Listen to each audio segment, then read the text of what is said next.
Welcome to our channel. Today we how to restore Shopify sales tax exports into Avalara. Detailed guide step by step clearly. Begin by logging into your Shopify account. Navigate to the admin dashboard. Click on the Orders tab in the left sidebar. Select Export to download your sales data. Choose the date range for the exports you wish to restore. Click on Export Orders to download the CSV file.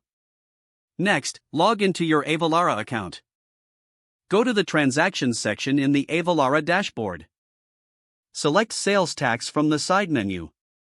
Click on Import to upload your sales data. Choose the CSV file you downloaded from Shopify. Make sure to map the required fields in the import process. Verify that the transaction details are accurate. Confirm the import settings before proceeding. Click Import to upload the data into Avalara. Wait for the confirmation message indicating a successful import. Review the imported transactions for accuracy. Check for any errors or discrepancies in the records. If errors are present, consult Avalara's documentation for troubleshooting. Once everything is verified, your Shopify sales tax exports should now be successfully restored into Avalara. If the page does not load, refresh the browser or try again in a private or incognito window. Make sure you are using the correct email address, then retype it carefully to avoid small typos.